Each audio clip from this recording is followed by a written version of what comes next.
Alors bonjour à toutes et à toutes. Aujourd'hui j'avais l'intention de vous présenter le programme général de ma chaîne qui s'intitule Le chef d'entreprise et qui a pour objectif comment gérer les prises de décision importantes du chef d'entreprise, du directeur, des directeurs et du manager face à leur solitude et leur stress. Alors il n'en sera rien parce qu'il s'avère que j'ai 5000 abonnés sur LinkedIn, à peu près 135 sur Twitter et autant sur Facebook, ainsi que quelques-uns sur Google+. Pour mes abonnés de LinkedIn, notamment pour les avocats qui m'attendent au tournant, j'avais promis d'exposer la thèse de Bercy face à Carrefour quand ils l'ont assignée le 9 novembre dernier. Alors, il faut savoir que Christophe Sirugue, Martine Pinville et Michel Sapin, les trois gros poids lourds, si je puis dire ainsi, de Bercy, ont assigné Carrefour devant le tribunal de commerce pour pratiques commerciales abusives, contraires aux dispositions du Code de commerce. Qu'est-ce qui est reproché à Carrefour? Alors Bercy reproche à Carrefour d'exiger de ses fournisseurs une remise complémentaire de distribution d'un montant significatif sans aucune contrepartie. Cette somme est exigible avant l'ouverture des négociations, ce qui va créer un déséquilibre économique, voire des violences économiques. Mais pour bien comprendre pourquoi Bercy fait ça, il faut comprendre les enjeux de la grande distribution. Alors, tout d'abord, il faut savoir que la grande distribution, c'est 10% du PIB. Du PIB de la France. C'est à peu près aujourd'hui, on a les chiffres, je crois, c'est 2180 milliards. Donc 10%, vous faites votre calcul, c'est une manne financière importante pour Bercy quand on sait combien on paye d'impôts. Alors, sur quoi se base Bercy? Tout d'abord, l'article 420 du Code de commerce, où grosso modo, il est interdit d'être en situation de monopole. Je vous le lis rapidement. Il est prohibé dans les conditions prévues à l'article L420-1 l'exploitation abusive par une entreprise ou un groupe d'entreprises d'une position dominante sur le marché intérieur ou une partie substantielle de celui-ci. Ça veut dire quoi? Ça veut dire que concrètement, Carrefour, à force de racheter des groupes, des fournisseurs et des distributeurs, Auchan, Dia, Leader Price, etc., se retrouve en position de monopole, de quasi-monopole, d'oligopole. Pour ceux qui ne savent pas ce que c'est, eh ben, c'est le monopole, c'est quelqu'un qui est seul distributeur sur un marché économique. Ça serait équivalent au seul agent économique qui distribue un produit ou plusieurs produits sur un marché. Or, en France, il s'avère que c'est interdit. Sur quoi d'autre? Eh bien, Bercy se basait également sur l'ordonnance du 1er octobre 2016,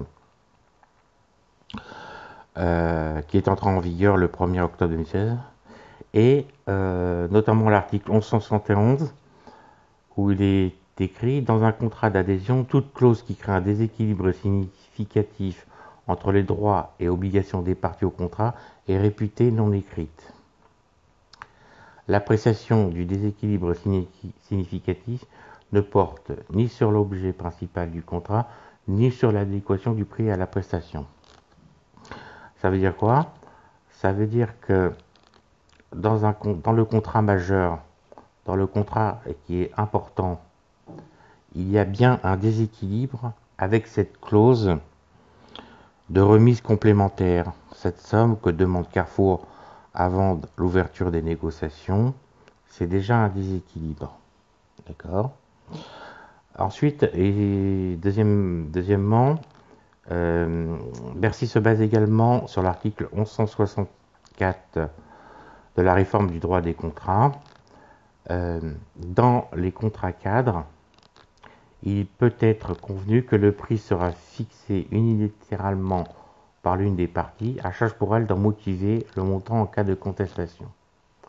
En cas d'abus dans la fixation du prix, le juge peut être saisi d'une demande tendant à obtenir des dommages et intérêts et, le cas échéant, la résolution du contrat.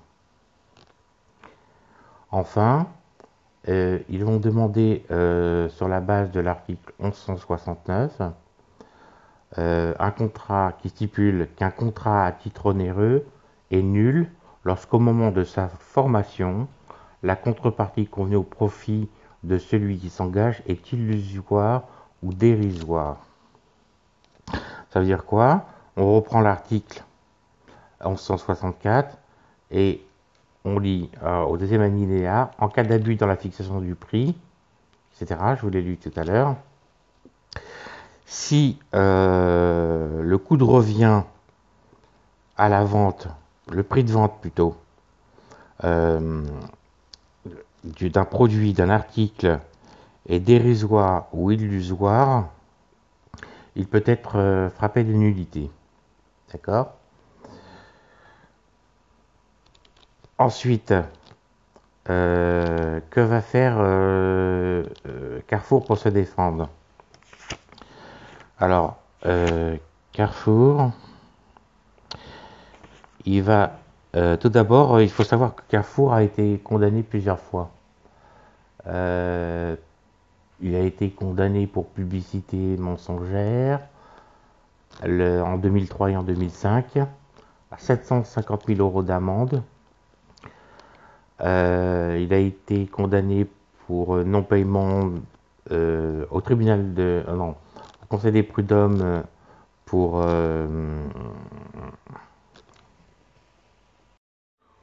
donc, si le prix de vente, si le bénéfice qu'en tirent les fournisseurs de la vente à Carrefour de leurs biens, de leurs services, de leurs articles, etc., est illusoire ou dérisoire, le contrat risque d'être annulé. Et c'est sur quoi va jouer Bercy. Bercy va demander la résolution du contrat entre Carrefour et ses fournisseurs pour violence économique, dépendance économique. Ça veut dire quoi la résolution? Vous le savez, c'est que les parties se retrouvent en l'état au moment où ils avaient signé le contrat. D'accord? Concrètement, Carrefour va devoir rembourser les sommes à ses fournisseurs. Voilà où veut en venir Carrefour, plus je suppose une amende, sûrement pour pression, concurrence déloyale, comme on l'a vu dans l'article 420 du Code du commerce. Au niveau de Carrefour, lui, il va se baser sur quoi? Eh bien, Carrefour va se baser tout d'abord sur l'article 1171 du Code civil, donc de l'ordonnance du 1er octobre 2016, et plus précisément l'alinéa 2, qui stipule que l'appréciation du déséquilibre significatif ne porte ni sur l'objet principal du contrat, ni sur l'adéquation du prix à la prestation. Ce qui signifie que Carrefour va invoquer la règle de droit qui dit l'accessoire sur le principal. C'est-à-dire que la remise exceptionnelle la remise complémentaire que demande Carrefour n'est ni l'objet principal du contrat, ni sur l'adéquation du prix à la prestation. D'accord? Et deuxièmement, il faut savoir que Carrefour a été condamné plusieurs fois. Carrefour a été condamné à 750 000 € d'amende entre 2003 et 2005 pour publicité mensongère, pour d'autres pressions de ce type, et qui aujourd'hui, elle n'a jamais rien payé. Alors, Carrefour épuise tous les recours, c'est-à-dire qu'elle fait appel de toutes les décisions, se pourvoit en cassation et veut aller jusqu'à la Cour de justice européenne. Pourquoi? Parce que le monopole, plutôt je dirais l'oligopole, n'est pas reconnu par la Cour de justice européenne. Donc la bataille juridique est fortement engagée.